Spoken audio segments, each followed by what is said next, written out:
Hi, welcome to WriterSwoop Writing Support Volume 1. Before you begin, today we're going to talk about the steps every writer should take before starting Chapter 1. I'm Janis Thomas, and I'm so glad you came to WriterSwoop for some writing support. Okay, so you've always wanted to write a novel, and you finally have the time, the energy, the wherewithal, and the commitment to actually do it. What are the steps you need to take before you sit down at your keyboard and start typing out your opening lines? First, you have to have an idea. I know, that sounds basic, right? It is. But I'm talking about a fully formed idea. Not just, I want to write about vampires, or I want to write a romance. Before you start writing, you should know your 5 basics.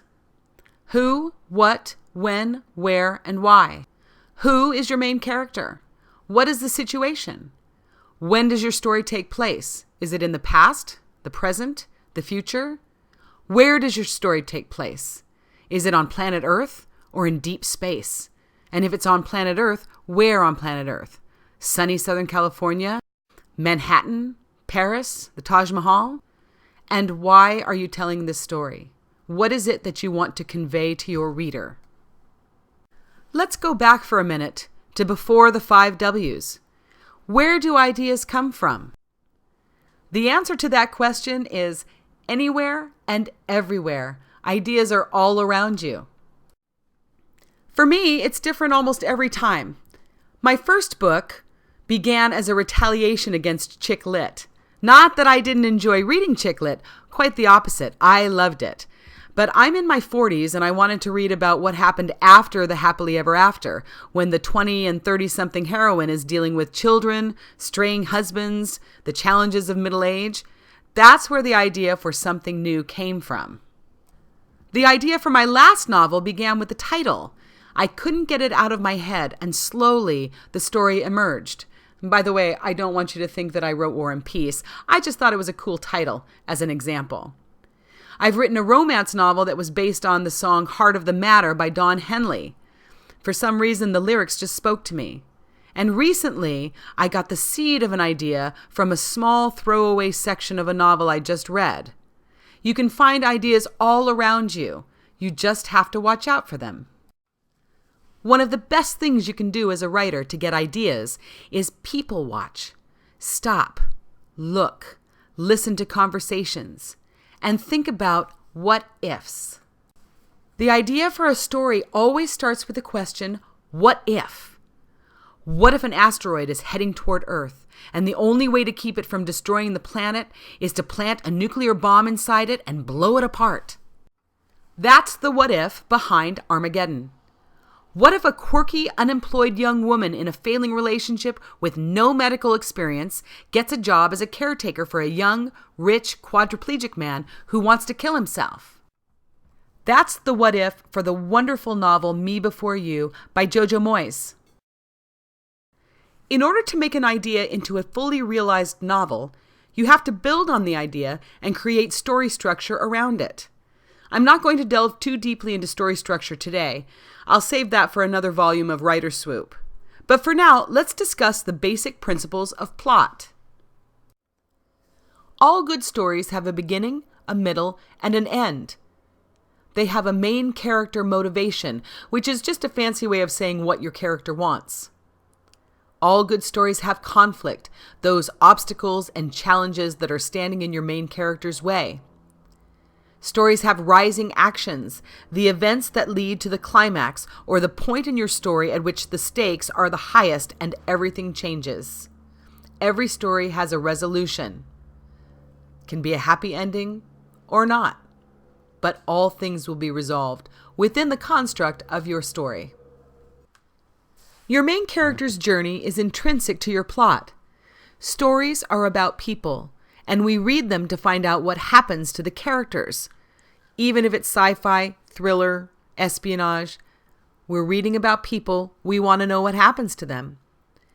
It's important for you to know what your main character wants, what's standing in his way, how he will get what he wants, what he is willing to do to get what he wants.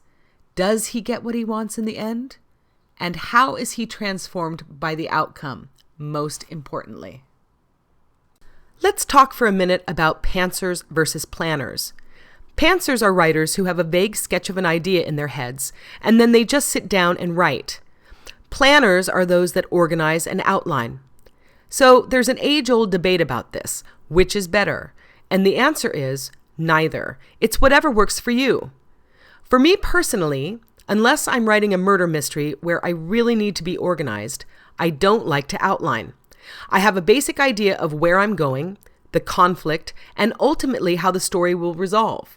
But I leave a lot of room for spontaneity. I also love it when my characters speak to me and tell me things about themselves I didn't know and point me in directions I didn't think of going before. That's not to say I don't have a basic outline in my head. If I didn't, I might go on tangents that would ultimately be pages and pages of words that will have to be cut because they lack direction and get in the way of forward momentum. I make notes about key scenes that need to happen and plot points that need to happen and where they need to happen. On the other hand, if you naturally lean toward outlining, do that.